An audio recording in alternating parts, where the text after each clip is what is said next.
das esperanças humanas, a esperança mais parecida com a esperança típica do tempo do Advento é a esperança da mulher, que a gente inclusive costuma dizer que ela está esperando neném, né? Tem várias modalidades de esperança. Deixa eu só fazer um ajuste. Eu tenho dificuldade porque eu fico procurando o tom, olhando a melodia. É boa, não é boa, é legal, não é legal, entendeu? Isso aí, quando fica assim com a musiquinha de fundo, eu ora procuro a música, olha que nota boa, aí tem uma dissonância, e ora fico, né? Aí para concentrar numa coisa, mas é um costume, por isso que a rapaziada faz, né? É um costume muito, o velho e chato sou eu. Não, a gente sabe como é que é. Vamos voltar, vamos lá, vamos voltar. Então, a gente tem várias modalidades de esperança. Vou dar uns exemplos aí para a gente entender legal. Final de ano, Mega Sena costuma acumular. Mega Sena acumula e a gente pensa, meu Deus, terminar de fazer a minha casa, pagar as minhas dívidas, ajudar um e a outro. E a gente vai lá na lotérica, pega aquele bilhetezinho, até dá uma esfregada no peito, pensa em tudo, marca os números e a gente até usa um termo de quem já sabe que não vai ganhar, porque a gente diz que vai fazer uma fezinha. Para ganhar não faria uma fezinha, fazer uma fezona, né? Vai lá e fazer uma fezinha na Mega Sena.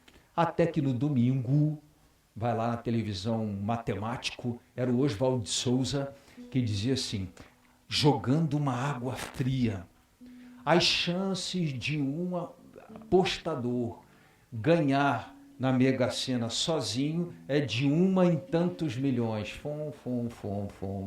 Ali mesmo a gente já deixa, perde o cartão e faz uma medida da distância entre quem espera, eu, e a coisa esperada, ser sorteado na Mega Sena. 1 em tantos milhões é muito remoto. A distância é muito grande. Então, essa é uma modalidade humana de esperança que está muito longe do tipo de esperança que é a esperança, tema principal do Advento. Existe uma outra modalidade aqui, com todo respeito aos presentes, por exemplo, é a esperança que torcedores de Botafogo e Vasco estão, Fluminense quase, né, Bruno? Estão depositando na possibilidade, não vou falar nem de ser campeão, porque para isso não tem mais esperança, mas de não descer para a segunda divisão. Né?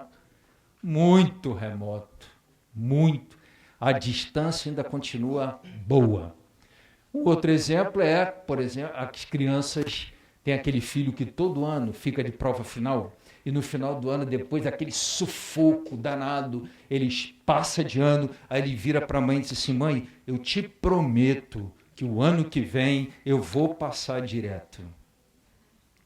Você conhece a peça que tem em casa, há quanto tempo você passa por isso, e aí você até deposita uma esperança de que a história vai ser diferente, mas o que você espera é a mesma coisa arrastada de todos os anos, tirando aquela notinha certinha para passar no fim do ano, depois da recuperação, primeira época, segunda época, e quantas oportunidades a escola der, até que na última o cara vai.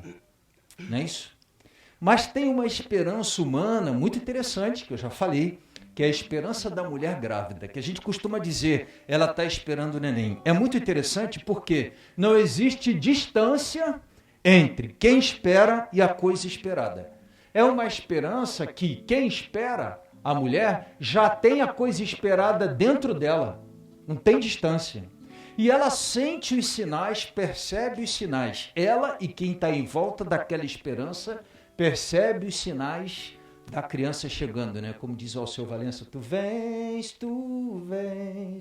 eu já escuto. No caso da mulher, não escuta, ela sente os sinais, né? A molecada começa a dar aqueles chutinhos, dá uns sinais de que cresce, porque o volume da barriga vai crescendo, e que está vivo, porque ali de vez em quando você sente, mexe para cá, mexe para lá. Então, essa esperança é uma esperança que só está separando quem espera da coisa esperada por 9 meses. Essa é a esperança mais parecida com a do tempo do Advento, só que no tempo do Advento a gravidez é mais curta. Em vez de 9 meses, São 4 semanas. Em 4 semanas, nós perceberemos o crescimento em nós na fé do Senhor Jesus, que no Natal quer nascer em nós para renovar, como acontece com uma criança quando nasce numa família, né? Às vezes sogra não se dá muito com nora, o tio não sei quem, que não sei quem, que não se dá com não sei quem. Nasce uma criança, todo mundo esquece tudo, todo mundo cria uns laços de aproximação, cria, né? A criança quebra umas estruturas, algo muito semelhante, guardado as devidas proporções, acontece quando, por ocasião do Natal. A gente tem até esse costume, eu lembro quando eu era criança, eu sempre achei muito engraçado, tinha uns amigos que eram de mal. Aí na noite de Natal ia lá, Feliz Natal, Feliz Ano Novo, e no dia seguinte continuavam de mal, né? Mas não sei porquê, não conhece a história assim? Não sei porquê, naquela noite, né? As pessoas, claro que isso está longe do que seria, né? A ideia é que naquela noite houvesse a reconciliação e a reconciliação perdurasse. Porque seria como um aborto, né? A criança nasceu, ficou viva um dia e depois morreu. Quer dizer, veio a reconciliação, mas depois voltou a briga. Então, o fruto, o efeito desejado do nascimento da criança não perdurou, não se estendeu. Nessas 4 semanas, a gente vai observar que tem características diferentes. Esse aqui é um símbolo do advento chamado coroa do advento. Cada vela representa uma das semanas.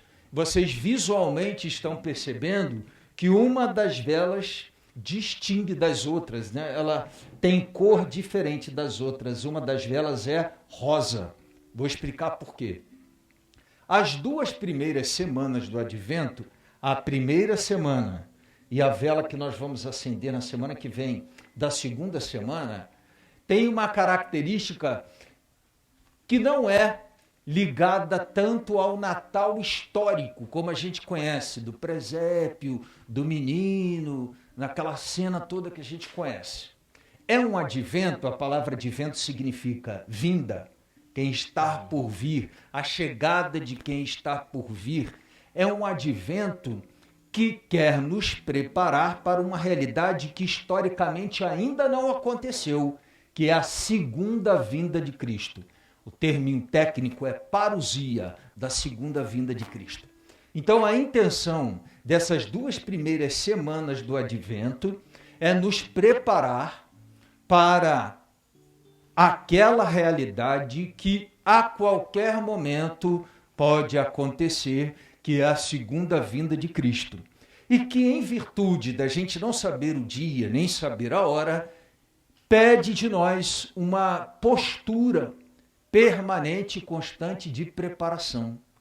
Está sempre pronto, está sempre em comunhão com Deus e com os irmãos, está sempre em paz, está sempre na graça de Deus, procurar da maneira do tanto quanto possível a gente viver na graça, embaixo do olhar, na luz do nosso Deus, porque a gente não sabe nem o dia, nem a hora.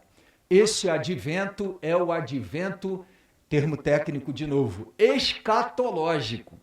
É o advento que nos prepara para Cristo que virá. Não o pequenininho, a criança do presépio, mas o Salvador do mundo, que virá para ser um em todos, que virá para aquilo que a gente professa, ressurreição da carne na vida eterna, virá para nos salvar, em caráter definitivo. Então, as 2 primeiras semanas do advento, elas nos preparam para o Senhor que virá. Vocês vão observar que a palavra de Deus de hoje, por exemplo, na primeira leitura, fala da vigilância. Vigiai, vamos estar atentos, fiquem atentos. A vida não foi feita para ser vivida assim de maneira desatenta. Vamos estar atentos, viver em paz, procurar ser justo, correto, buscar a santidade. Não sabemos o dia e nem a hora. Então agora é tempo de viver na graça de Deus em paz. Essa é a tônica, é a característica dessas 2 primeiras semanas do advento.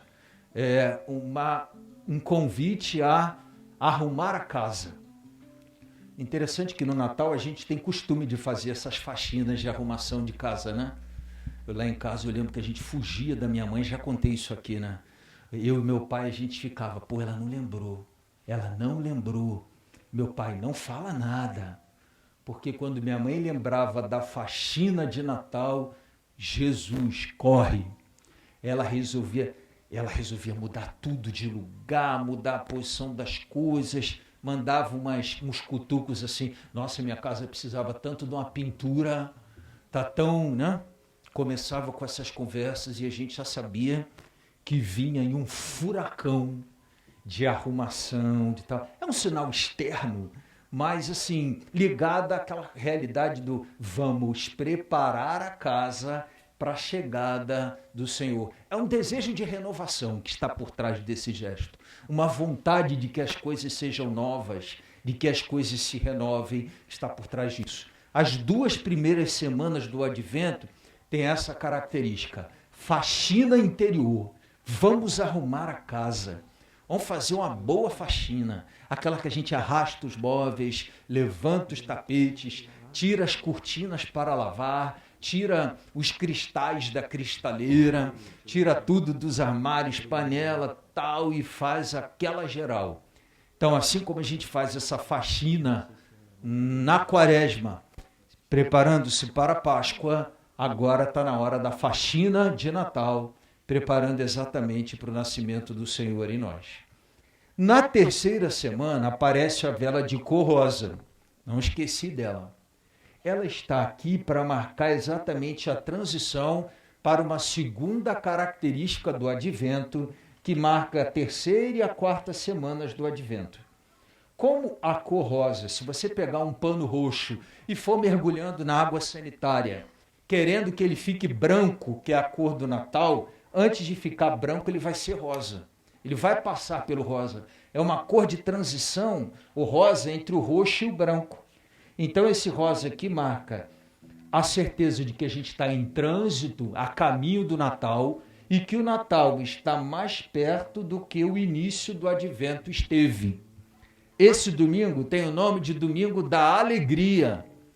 O nome técnico dele é Gaudete, que é inspirado no substantivo latino gaudium, que significa alegria. Assim como o quinto da Quaresma tem o nome de Letare, que é também inspirado no substantivo latino Letícia, que significa alegria, e letare é a forma do imperativo, alegrai-vos, o imperativo de segunda do plural. E aqui gaudete vem de gáudio, também é a forma de imperativo, alegrai-vos, alegrai-vos, o Senhor virá, Ele está perto, alegrai-vos. É algo semelhante ao último pré-natal, sabe aquele que a gente vai que o neném está na posição, está tudo no esquema, agora é só esperar passar mal, deixa a bolsa arrumada, tudo no esquema, e é só esperar passar mal para a bolsa romper, que a gente diz, né? Para que a criança possa nascer. A cor rosa, portanto, tem esse sentido. Nós só usamos 2 vezes por ano a cor rosa, no 3º domingo do Advento e no 4º domingo da Quaresma. Característica dessa segunda parte do Advento. Essa segunda parte do Advento quer em nós suscitar um sentimento de gratidão. Olhar para o Senhor, que veio, historicamente se fez homem, assumiu nossa condição para nos salvar. Gerar em nós uma profunda gratidão por esses sentimentos. Tem alguma coisa muito semelhante a isso presente na primeira leitura de hoje. Eu acho vou usar um termo que não é muito técnico nem muito interessante, mas vou usar. Acho tão bonitinho o que está presente na primeira leitura de hoje. O profeta está dizendo assim, Senhor, por que foi que você deixou a gente ficar longe de você? Por que foi que você se afastou? Nossa vida ficou tão ruim, a nossa vida ficou tão indigna. Nós sentimos que entramos numa miséria, num buraco, num fosso sem fundo. A vida ficou sem sentido, não ficou bacana, não ficou legal. Volta pra gente, é o que diz o texto de hoje, né? Volta pra gente, retorna para a gente. Dá-nos de novo a oportunidade de caminhar do teu lado, de ficar contigo, de perceber que o Senhor está conosco, caminha conosco. Não que o Senhor tenha se afastado, foi decisão minha. Ou eu corri ou eu te mandei embora. E o Senhor é muito bem educado, respeita a nossa liberdade, mas por que foi que o Senhor deixou? Melhor seria não ter deixado. Eu lembro muito dessa passagem, quando às vezes a gente conversa com os sobrinhos, com o pessoal mais jovem, né? Sobre o futuro, sobre os sonhos deles de trabalho. Aí a turma quer se divertir, quer noitada, quer festa. Eu falei, olha, rapaz, quando a gente não se dedica, não estuda, não cai firme nessa fase, é possível que a outra fase seja mais dura, mais difícil, com menos oportunidades, menos portas abertas. Cai firme. A turma, depois eu penso nisso, agora é hora de curtir, agora é hora de... aquela coisa, né? Aí a gente vai acompanhando a história dessa pessoa e às vezes quando chega lá mais tarde, né, depois ali de 10, 15 anos da hora que a gente deu esse conselho, por exemplo, a gente deu o conselho, o cara tinha uns 17, 18, aí o cara já com 27, 28, eu já tive a oportunidade de acompanhar esse tipo de coisa, aí o cara diz assim, que arrependimento que eu tenho. Já ouviram história assim, né? O pessoal de mais idade aqui presente. Que arrependimento que eu tenho de não ter. Não, vou falar para os meus filhos. Não, falo para os meus filhos aí, ó. Meu filho, estuda, tal. Que arrependimento, que... É algo semelhante a esse sentimento que está presente na primeira leitura. O arrependimento por ter se afastado daquele que teria tornado nossa vida muito melhor, muito mais digna, de um caminho que teria nos oferecido hoje um tempo de paz, um tempo de cura, um tempo de reconciliação, e a gente acaba experimentando um pouco de dor, um pouco do peso daquilo que a gente não vigiou, né? Não esteve atento, não construiu, só dissipou, e agora a gente se arrepende por isso. Penso que a palavra de hoje também, hoje a gente está na missa da juventude, né? A gente observa que a turma hoje está muito assim, né? Vambora! No final a gente vê como é que fica. No final dá tudo certo. Se não deu certo é porque não chegou no fim ainda. Porque no final dá tudo certo. Vai nessa. Paga para ver. Não corre firme, constrói, batalha.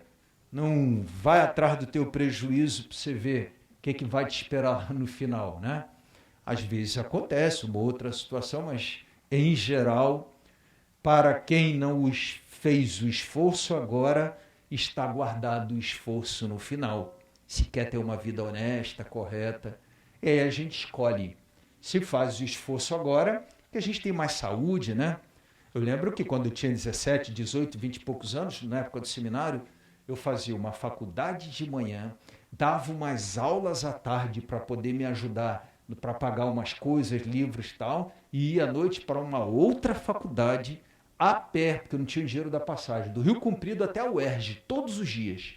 Saía de lá 10 e pouca da noite e vinha a pé, da UERJ até o Rio Comprido, todos os dias. De vez em quando passava umas situações, eu dizia, Senhor, passa na frente, né?